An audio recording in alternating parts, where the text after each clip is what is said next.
Welcome back to the new episode friends. तो अभी तक हमने देखा था कि सावरकर जी ने एक क्रांति आंदोलन शुरू कर दिया था महाराष्ट्र के अंदर। उनके अभिनव भारत ने तिलक जी के साथ मिलकर के बहुत सारा पिकेटिंग किया, आगजनी की, ब्रिटिश गुड्स को जलाया और उसका एक इम्पैक्ट भी था जो कि मॉन्टगोमरी वहाँ के आईसीएस ऑफिसर थे, वो एक चेतावनी भरा पत्र लिख रहे हैं वायसरॉय को और बता रहे हैं कि महाराष्ट्र के अंदर एक अंडरग्राउंड सोसाइटी की नींव डाली जा चुकी है और इसके लिए आप लोग सचेत रहें। लेकिन इसके बाद जो सावरकर जी थे उनका फर्गूसन कॉलेज के अंदर टर्म खत्म हो जाता है, वो अपना पढ़ाई कंप्लीट कर लेते हैं and now he shifts to London.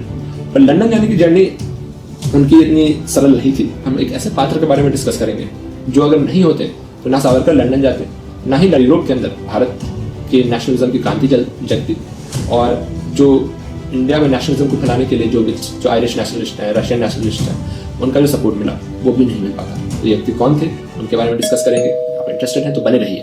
आगे बढ़ने से पहले do like and subscribe to our channel and don't forget to share it with your friends.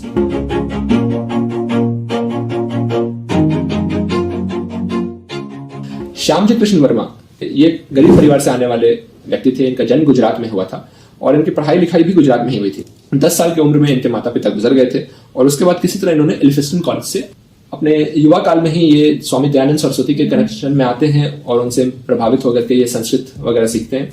और ये संस्कृत सीखने की वजह से इन्हें एक फायदा मिलता है कि जो ऑक्सफोर्ड में एक संस्कृत के प्रोफेसर थे, प्रोफेसर मोनियर विलियम, उनको एक असिस्टेंट की जरूरत थी एंड श्यामजी कृष्ण वर्मा एक बहुत अच्छे फिट उनको मिल गए और इस तरीके से उन्होंने प्रोफेसर मोइनर ने उन्हें उठा करके इंग्लैंड ले गए। लंदन में पढ़ लिख लेने के बाद उनकी किस्मत चमक गई, वो बैरिस्टर बन गए। फिर बाद में भारत भी आते हैं और इंडिया में अलग अलग जगहों पे बड़े बड़े गवर्नमेंट पोस्ट को भी हेल्ड करते हैं in different states. For example in state of Ratlam, in state of Junagadh. और उनकी लाइफ काफी सेट थी, काफी अच्छी चल रही थी। बट जब वो जूनागढ़ में थे तो वहां पर उनका कुछ क्लैश हो गया वहां के किसी ब्रिटिश के साथ। इसके बारे में काफी डिटेल में भी नहीं पता है, बट ये इतना पता है कि क्लैश रहने की वजह से क्या हुआ कि उनको वहां पर काफी ह्यूमिलिएट किया गया और उन्हें एक बैड कैरेक्टर का सर्टिफिकेट दे दिया गया। ये इतना इंपॉर्टेंट इसलिए है क्योंकि श्यामजी कृष्ण वर्मा को तब तक रॉयल एशियाटिक सोसाइटी और एम्पायर क्लब का मेंबरशिप मिल चुका था। एम्पायर क्लब क्या है?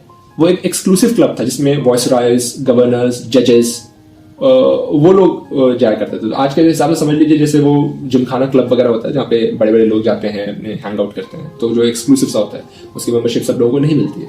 तो एक ऐसे व्यक्ति को एक स्टेट में बैड कैरेक्टर का सर्टिफिकेट दे देना ये किसी ह्यूमिलिएशन से कम नहीं था। तो फिर वहां पर उनका फिर ब्रिटिश से और पूरे इस सिस्टम से मोह भंग हो गया और उन्होंने अपनी जॉब छोड़ दी और फिर उन्होंने वहां पे कसम ले ली कि अब बहुत हुआ, I will also support the cause of Indian nationalism और इंडियन नेशनल मूवमेंट। अभी बता है भाई, अभी बता है। जैसा कि हमने अपने पहले एपिसोड में यह बात डिस्कस किया है कि जीवन में एक स्पार्क होता है। जैसे गांधी जी के जीवन में एक स्पार्क आया कि उनको ढकेल दिया किसी साउथ अफ्रीका में किसी कोच से, तो उन्हें लगा कि नहीं मुझे आजादी की बात करनी है। अभी बता है भाई, अभी बता है। 1857 में स्पार्क आया कि चर्बी वाला जो बुलेट था वो दे दिया सोल्जर्स को। What's the matter, Captain? It's the cartridges, sir. The sepoys say they saw dogs licking grease off them in the bazaar. So what? Dogs licking the new cartridges. The men believe they've been greased with the fat of pigs and cows, sir. तो उन्हें लगा कि नहीं अब हमें आजादी की बात करनी है। तो अभी बता है भाई, अभी बता है। इन्हें भी वैसा महसूस कराया गया जोधपुर के अंदर। अब ये क्या करते हैं कि ये अपना जॉब अब छोड़ करके अपने फैमिली के साथ चले जाते हैं लंदन। तब तक तो ये काफी रिच हो चुके थे तो लंदन में आराम से सेट हो जाते हैं। जब उन्हें खबर पड़ी कि भारत में 1995 में पार्टीशन ऑफ बंगाल हुआ है और वहां पे रिवॉल्यूशनरी मूवमेंट चल रहा है, तो इसके बारे में भारत के अंदर चल रहे ब्रिटिश इंपीरियलिज्म के बारे में, उसकी क्रूरता के बारे में, उसके एक्सप्लॉयटेशन के बारे में लोगों को समझाने के लिए, जागरूक करने के लिए ब्रिटेन के अंदर उन्होंने 1000 पाउंड स्पेंड करके एक लेक्चरशिप स्टार्ट करवाई ऑक्सफोर्ड के अंदर और इसका नाम था हर्बर्ट स्पेंसर्स लेक्चर। तो हर्बर्ट स्पेंसर एक सोशोलॉजिस्ट जो इंडिया के ऊपर शोध कर रहे थे और वो बेसिकली काफी प्रभावित थे Indian national movement, similarly Irish national movement से, और वो अगेंस्ट थे इंपीरियलिज्म की। तो वो ये सब बातें समझाते थे, लिखते थे, उसको प्रोपोगेट करते थे। अब ब्रिटिश के सामने ये दुविधा हो गई थी कि ब्रिटेन खुद को दिखाता था as a free society, free country जहां फ्रीडम ऑफ स्पीच है, एक्सप्रेशन है, तो वो इनको रोक भी नहीं सकता है और इनको चलने भी नहीं दे सकता है क्योंकि अगर ज्यादा देर अगर ये सब बात चली तो वहां के पब्लिक में भी एक तरीके का सिंपैथी गेन होगा भारतीयों के प्रति। उन्होंने बोला कि आप ये लेक्चर सीरीज चलाइए, आपको जो भी छापना है छापिए, पर will ban all the exports. तो आप जो भी किताब या पैम्पलेट पब्लिश करेंगे वो भारत में, अमेरिका में, रशिया में, आयरलैंड में कहीं भी हम एक्सपोर्ट नहीं होने देंगे। तो आपको जो बोलना है आप लंदन में अपना बोलते रहिए, we don't have any problem. तो ये तो थी ब्रिटेन की mindset. They said that everyone is equal under rule of law, that there is a free speech and all that.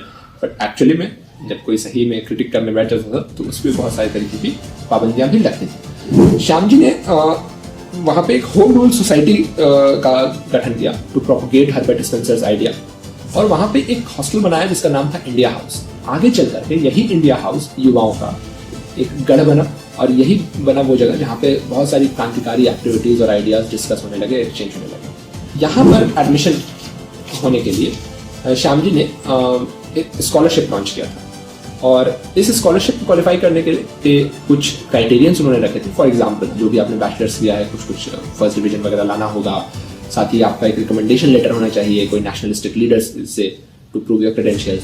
साथ ही आपको रिटर्न में ये लिख के भेजना है कि यहाँ से पढ़ लिख लेने के बाद मैं ब्रिटिश गवर्नमेंट नहीं ज्वाइन करूंगा, because Shyam ji did not want कि भाई इतना हम इसको स्कॉलरशिप दे दें और उसके बाद जाकर के ब्रिटिश का सिविल सर्वेंट बन जाए, ICS ऑफिसर बन जाए. और this place itself was to create free thinkers, revolutionaries, politicians who are pro-India, pro-Indian freedom movement. Savarkar ji ने भी इस स्कॉलरशिप के लिए अप्लाई किया और अपना रिकमेंडेशन लेटर लिखवाया. किससे लिखवाया?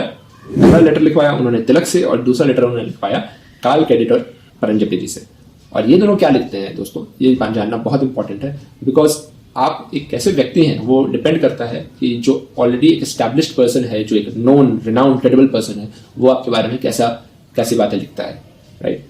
तो ये दोनों व्यक्ति लिखते हैं, Savarkar is a great speaker, knowledgeable beyond his age, a true patriot and has high moral character. तो ये उनका आकलन था सावरकर जी के बारे में. कॉलेज में रहते रहते सावरकर जी की शादी भी हो गई थी, उनका एक 3 महीने का बच्चा भी था. और कहना क्रांतिकारी के जीवन में दुख खत्म ही नहीं होता, और शायद यही डिफरेंशिएटर होता है between the common man and becoming someone जिसको 100 सालों तक याद किया जाए. तो ऐसी घटना हुई कि जब ये लंदन जा रहे थे, जब अपने शिप पे चढ़ने वाले थे, तो इनकी वाइफ आई और उनका 3 महीना 4 महीने का बच्चे को लेकर के, और ये अपने वाइफ को बोलते हैं इसे स्मॉल पॉक्स का यानी चेचक का इंजेक्शन दिलवा देना, नहीं तो भगवान को प्यारा हो जाएगा. मजाक में लंदन जाने के 6 महीने के अंदर उन्हें खबर आती है कि उनका बच्चा एक्चुअली में एक्सपायर कर गया. आप सोचिए, एक व्यक्ति अपने घर से इतना दूर बैठा हुआ है, इतने हाई आइडियल्स और होप को लेकर के कि वो भारत के लिए लड़ेगा, और उसको इस तरीके से खबर मिलती है अपने बच्चे के डेथ की.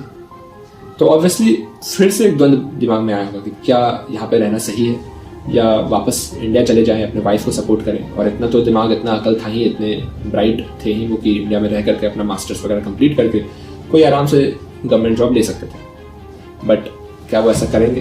तो जी नहीं, बिल्कुल नहीं करेंगे. बल्कि इंडिया हाउस में रह करके वो अपने क्रांतिकारी गतिविधियों को और तेज करेंगे. कैसे तेज करेंगे, किन नए लोगों को इंस्पायर करेंगे, ये सब हम जानेंगे नेक्स्ट एपिसोड में. Till then take care, good bye. Video अच्छा लगा तो चैनल को जरूर सब्सक्राइब करिए, लाइक करिए, और अपने दोस्तों के साथ जितना हो सके शेयर करिए. Thank you so much.